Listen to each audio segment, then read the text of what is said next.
Olá, eu sou Agloberto Gouveia, sou estudante do 10º semestre de Agronomia da Unilab e eu vou apresentar para vocês os resultados da minha pesquisa.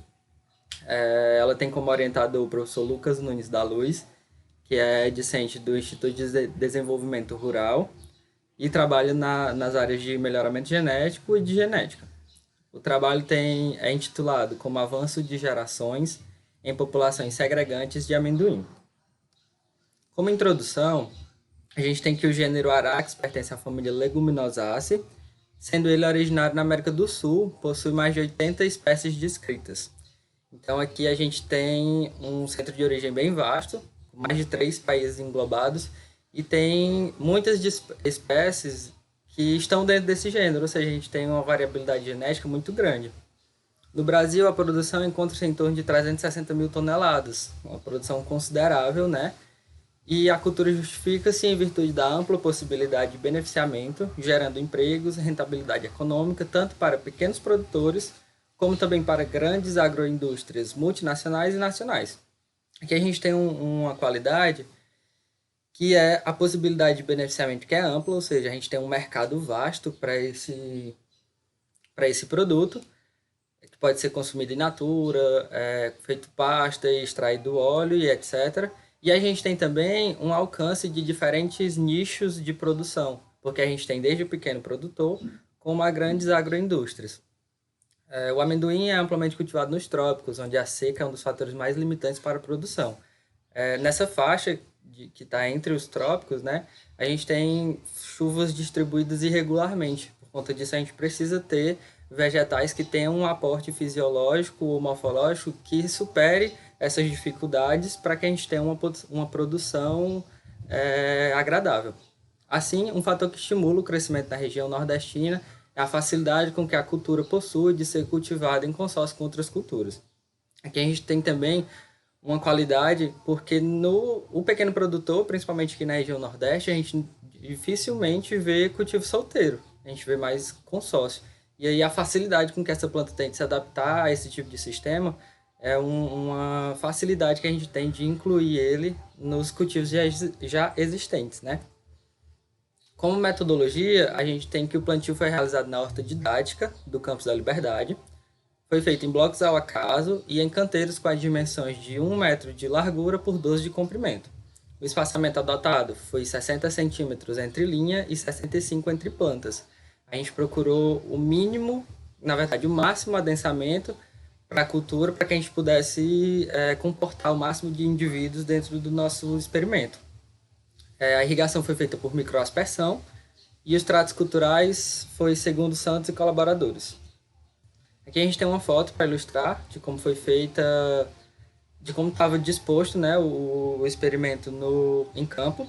A gente usou 12 canteiros, cada canteiro tinha 2 linhas de plantio e cada canteiro, né, no caso, tinha uma linha de irrigação passando na entrelinha, certo?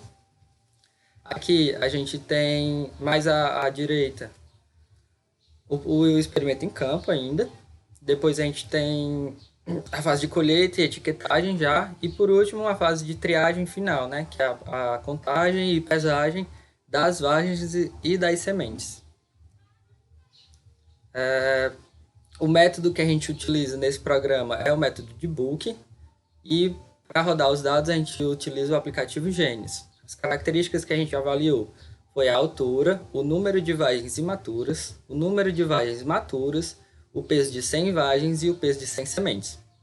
Pegando essas variáveis que a gente avaliou e usando o software estatístico, a gente teve como retorno as estimativas de variância e os parâmetros genéticos, como herdabilidade, ganho de seleção e média da população melhorada, certo?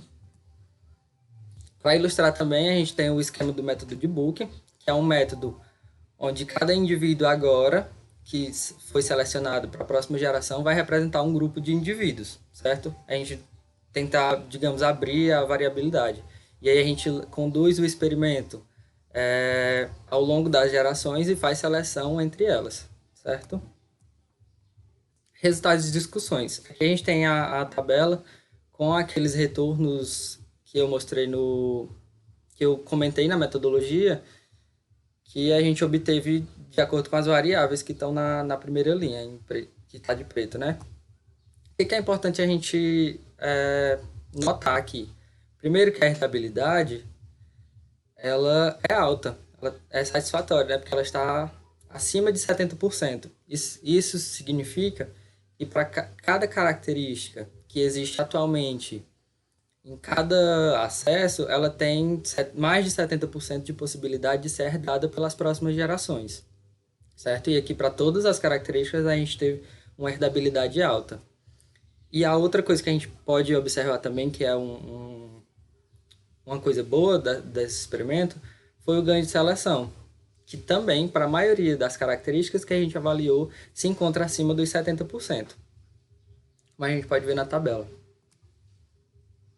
Essas são as médias das 24 cultivares selecionados. No final do ciclo de cultivo, 174 indivíduos conseguiram chegar ao final do seu ciclo, deixando descendentes viáveis, que essa é uma coisa importante. Desses 174, a gente selecionou os 24 melhores. E aqui estão as médias deles apresentadas nessa tabela. Como que a gente fez essa seleção? A gente usou o método de Mulamba e Mock, que é um método de soma de rankings. Para cada característica, a gente ranqueia os indivíduos e depois a gente soma os rankings, né? Quem estiver acima passa para a próxima fase. Uma coisa interessante da gente olhar aqui também e perceber é que o acesso 34, P2, B3, que é o que está grifado, ele teve um peso de 100 sementes superior. A gente, na soma de rankings, ele ficou em primeiro lugar.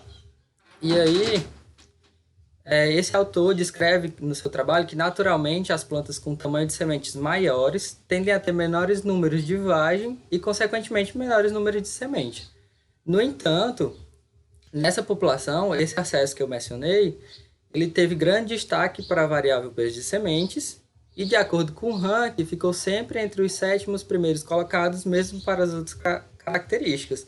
Então, apesar de ele ter sementes grandes, com pesos satisfatórios, acima dos outros indivíduos da população, ele também não deixou a desejar nas outras características, ficando sempre entre os 7 primeiros colocados.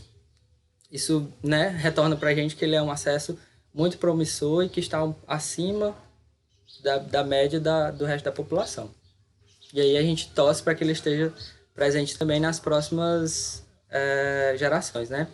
Concluindo, a população avaliada apresenta elevada variabilidade para os descritores em uso.